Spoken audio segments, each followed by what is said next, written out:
culture menu. Yo, what's up, everybody? It's your girl, Chef Che, your LA-based, loyalty-raised music appreciator that still loves to give the people what they want. And you are now tapped into the 11th episode of the Coach Menu Podcast of Season 1. So let's jump right into this week's topics, baby.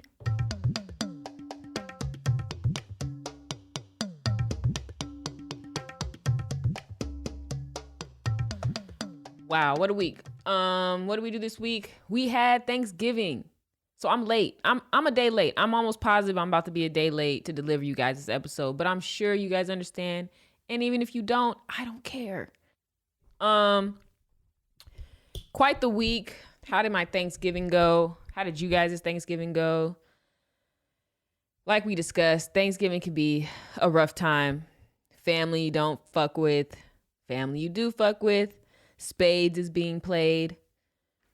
You know, that's pretty much how my Thanksgiving was. This is the first year, this is the first Thanksgiving my niece has been able to attend, which was so exciting, right? Like I don't know, it's just new memories being made, right? It's like she's 3 months. I can't believe it. Where did the time go?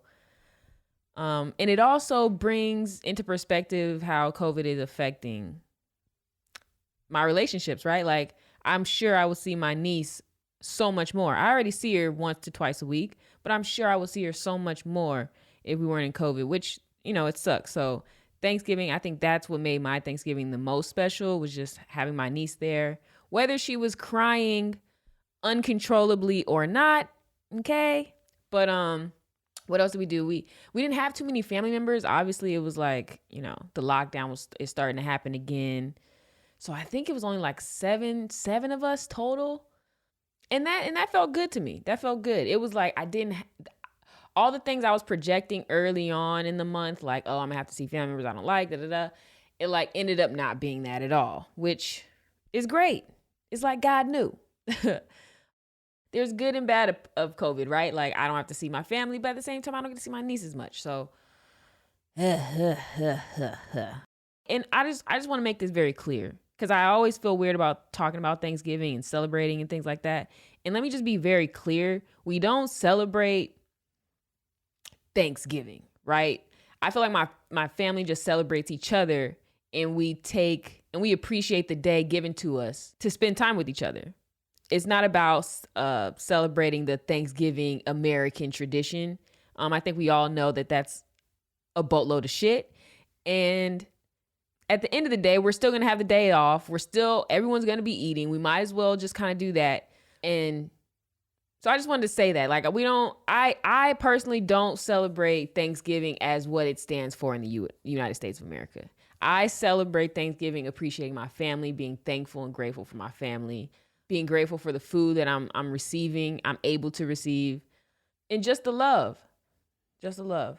So yeah, after we smashed down on some good food, our Popeyes turkey, and if you guys don't know about Popeyes turkey, you're welcome. I just put you on, but that's not the put you on segment, so anyways, it doesn't matter.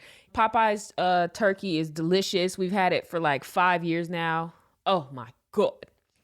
And then after we smacked down on food, we had the green beans and the cranberry sauce and the mac and cheese and the beer and the tequila. Oh, I mean, anyway, so after that, my best friend came by, K Boogie, and we played spades. Me, my mom, Kay, and my aunt Ivory had the best time. Of course, I won with my aunt Ivory. Shout out to my aunt. We held it down, P.O.P.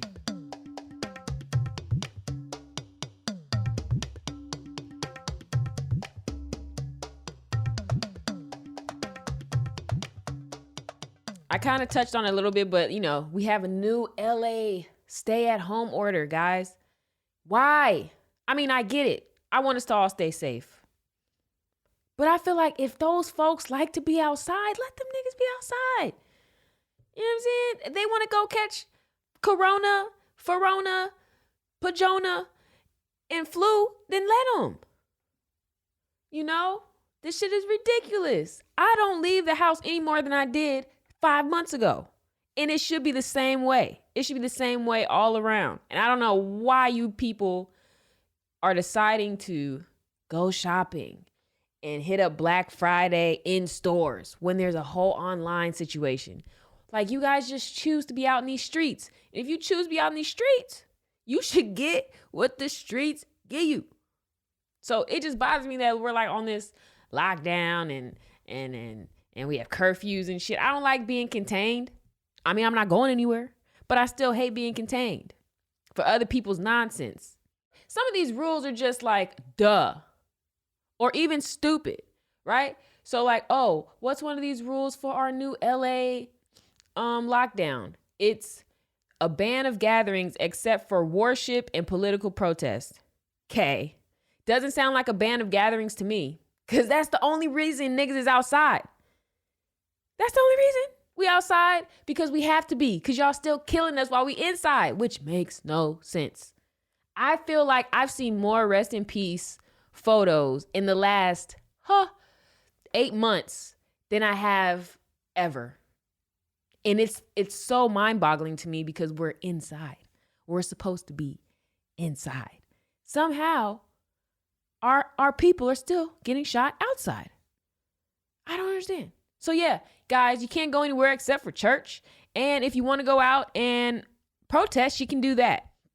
Then the retail occupancy, right, is now limited to 35. Before it was 50. Like, how are all these things making a change? I don't understand.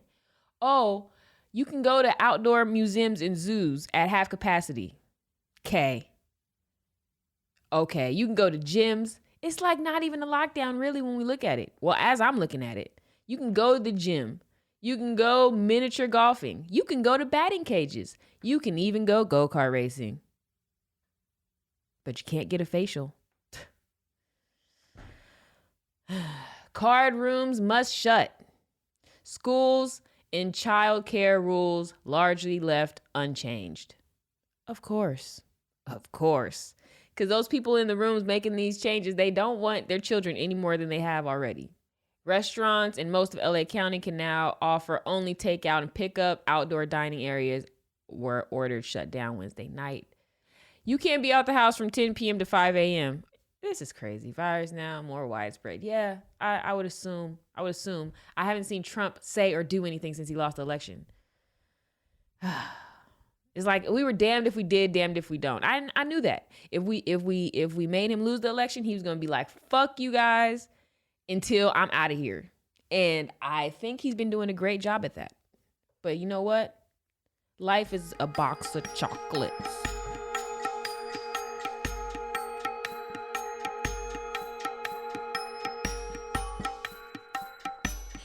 Take care of your body, guys. Obviously, as things are getting worse out there, you know, our bodies are, I'm sure by month 8, our bodies are affected by this. And we don't even know how yet, right? Wearing masks, things like that, for keeping your immune up and really helping your body make it through this transition as smoothly as possible. I have to recommend sea moss. I take sea moss.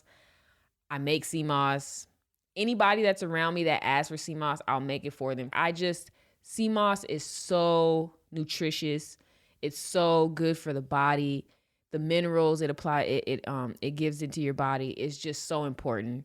I mean, even do the research. Just research. Like, fruits and vegetables and sea moss is all we should be eating right now. And I know I mess up. I fuck up. I don't, you know what I'm saying? I have a burger or two every now and then. But you guys really should be eating this sea moss. It helps flush out your system, get rid of all that mucus, clean your body and the insides, because let's just say, God forbid, knock on wood, you get coronavirus, it's going to have a lot more bad stuff to latch onto.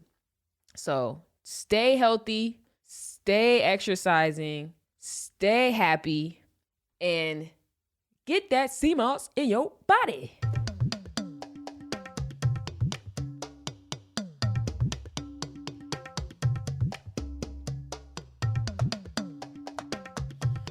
Let me put you on. So this is my put you on segment of the week. It's kind of like a repeated segment, but I'm telling you guys, I'm only repeating myself for a reason. So my put you on segment this week is going to be for stock options. And I trade stock options now, guys. When I first talked about this, it had to be like 2 episodes ago. I was probably a week in. I think this is my 3rd or 4th week now trading. And I need to tell you guys, this is not no false advertisement. I am a regular individual. I do not know anything more than you do, okay? I didn't go to Harvard. I grew up in LA. Like, I am a regular, degular, shegular person, and I've made over $2,000 in less than 3 weeks. Over $2,000. And that's just because I don't feel like getting my phone to show you, to look exactly number, but I'm sure I'm around $2,300 that I've made in 3 weeks, okay? While in COVID, dealing with the fluctuations of jobs and things like that, I've made $2,300. So if you, my friend, are out there and you are struggling to pay rent, struggling to pay your phone bill, you don't know what you're going to do because you have kids to feed, okay? And you're trying to be on the right path and not do something ignorant like they want us to, get into stock options. Chelsea, but last time you mentioned stock options, you didn't really say much. All you said was look it up. And I didn't really know much. Well, guess what? I came back full effect, about to help you out, okay? And I'm telling you guys, this is probably the most valuable thing I've ever talked about on this podcast. I made $2,300 in 3 weeks. How? Who, where, what, okay? I'm not going to answer all those questions, but YouTube channels that I recommend, that literally I would just watch these YouTube channels as I'm going to bed, start really just looking at the stock market, understanding the numbers that look crazy to me, like what are percentages? Why is it green? Why is it red? Look, you guys are at home. Again, you're at home. Nothing else to do but soak up information. So these are 3 YouTube channels that I have to highly, highly recommend for you and for the beginners, especially the beginners. Okay. Number 1, she done led me to the money. YouTube channel, Black Girl Stocks. Check her out. She put me on. She does step-by-steps on how to join Robinhood, how to option trade in Robinhood, how to get the app Thinkorswim and how to use that, how to navigate charts, things like that. She is great at it, and I just love her flair. I love her charisma. I love her energy. Black Girl Stocks, definitely check that out. Number 2 is going to be Paul Naguma. He comes out with a video every day, pre-market and aftermarket. And he actually, I don't think he's been wrong yet.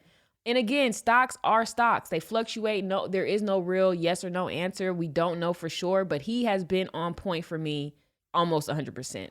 And number 3, I'm going to go with Smart Trader. He is actually pretty dope. And he has basically like a little forum that you can join on his Patreon. And he shoots out his watch list for the week and things like that and expected earnings. And he's dope.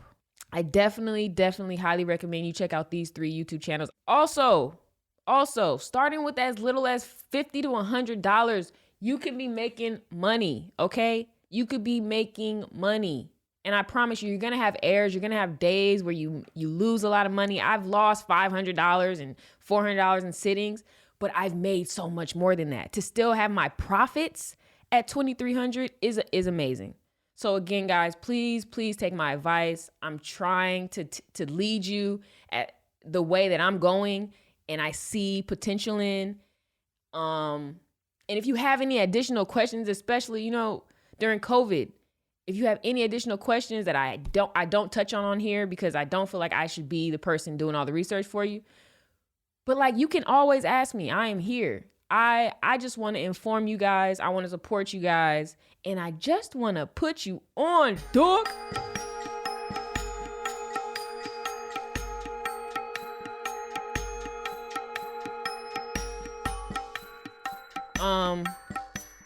Speaking of investing, what was I watching? I don't know what I was watching. I might have just been on Instagram fooling around. But I had to think to myself, all the stuff I wish I didn't invest my time in my memory, in my money in. You know what I'm saying? Like all the things that now as I look back was a waste. And like a lot of that stuff is, how do I explain it? It's not necessarily, okay, so like, for example, right? Jon Voight. You've seen Jon Voight. He's been in countless movies, okay? He's Angelina Jolie's dad. Now you guys know, right? He came out and he's been doing it for a couple weeks and I haven't said anything because I was like, okay, he's old, you know, whatever. No, but we can't. He basically said, he came out and said, Trump is the only man that can save this nation. That's what he decided to say. And I'm sure he added a whole bunch of other nonsense to it, but I just need to read that one sentence, right? Because that's the synopsis of what he's saying. So Trump is the only man that can save this nation. Well, that's interesting because Trump just lost. So I don't understand how, if everyone's going against Trump, how he's the one that can save the nation. Anyways, Jon Voight, you're old. Shut the fuck up. But for example, right now, I'm looking at all these Jon Voight movies that I used to love, that I watched, that I've invested my money in, that I went to go see, all those things. And now he's coming out with this shit. Now, if only I knew then what I knew now, right? I wouldn't have invested in him. We're not just investing in the brand. We're investing in the people that represent the brand. We're investing in all of that. And if those things don't align for us, we're not cashing in. And I think the most beautiful part about this whole Trump and red and blue and, you know, whatever this junk is that we now see each other for who they are. And we have drawn a line. Whether people want the line drawn or not, it's drawn. It's drawn. And now we can just pick them out, you know? And that's what we have to do. And that's what I'm about. Like, unless I'm not thinking about it and I'm not paying attention, I don't listen to music that doesn't serve our people. I don't listen to men rap that don't serve me, you know what I'm saying, or my story. I don't listen to people that are just talking out their ass. If that's not your story, I don't want to hear it from you. You know, I don't watch TV or movies that are aligned with Harvey Weinstein. I go out my way to make sure I don't align with these things because I don't want to invest in those no more. That's the problem, right? I want to invest in my people. And so it's just crazy to think about all the things I've invested in.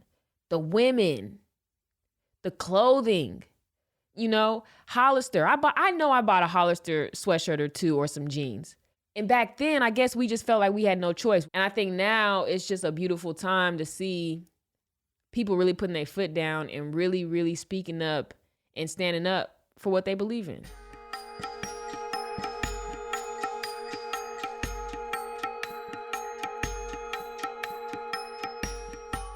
Black Friday just passed. Black Friday just passed.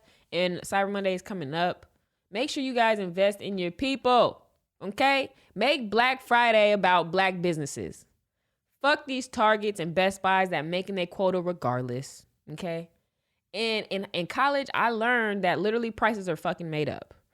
And I also learned in college that once Black Friday became popular and just a thing, companies adjusted their prices so that when they go on sale on Black Friday, they're really not losing a profit. Isn't that crazy? So basically they're making double the profit throughout the year so that on Black Friday, they still make the same amount of profit they were making before. I'm just saying, I just put you on again. I think that's 3 put you ons in one episode. I'm telling you.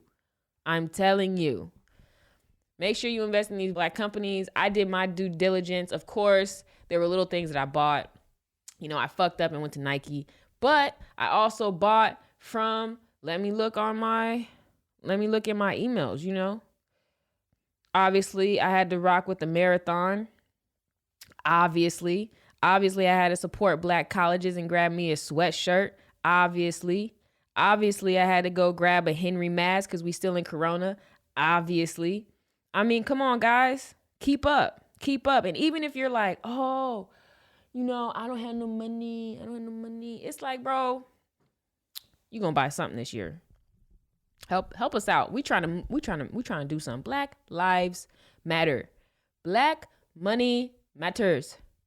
Black shopping matters.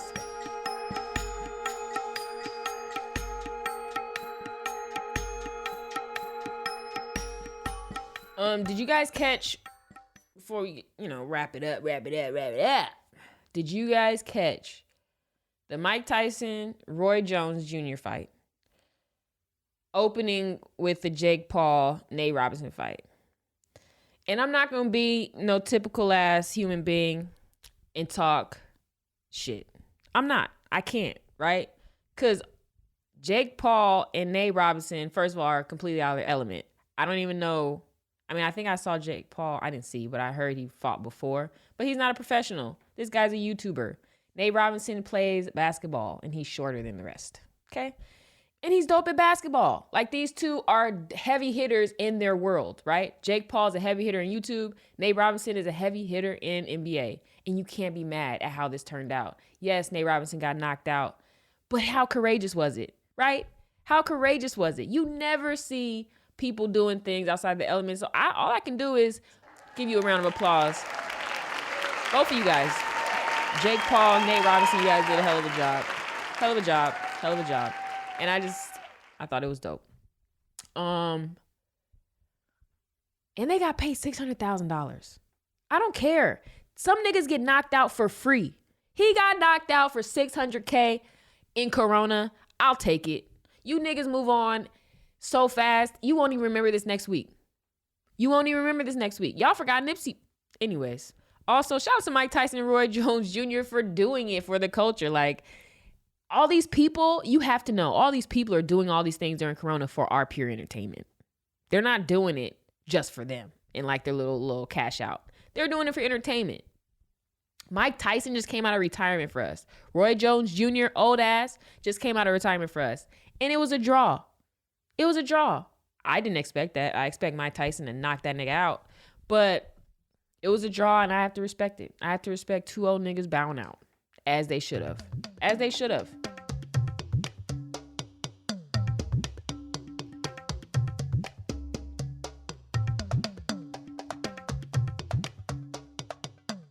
The season is wrapping up. This was our first season of the Culture Menu podcast.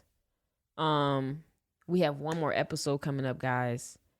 The season finale of the most important season of, I think, my life. And of the Culture Menu. I think this season is really going to set the tone of what's to come. And I mean, just think about it. I'm doing this with no help. Just me, and the stuff I've learned over the years and the equipment I've acquired and the knowledge I'm obtaining for you guys, the books I'm reading. I'm super excited. I didn't know what to expect. with this podcast, but it's done nothing but change my life for the better. And so for that, I really have to appreciate you guys and say thank you. And I don't know what to expect next week. I don't know what's going to happen on the season finale. But just know I aim to please, baby, and I won't disappoint. So tune in, guys, next week for a chance to win a prize. I'm sure I will throw it up on Instagram sometime this week. I want to do something big. And who knows? I might even. So with that, I'm Chef Che, and you just tuned into the Culture Menu Podcast. Tap in.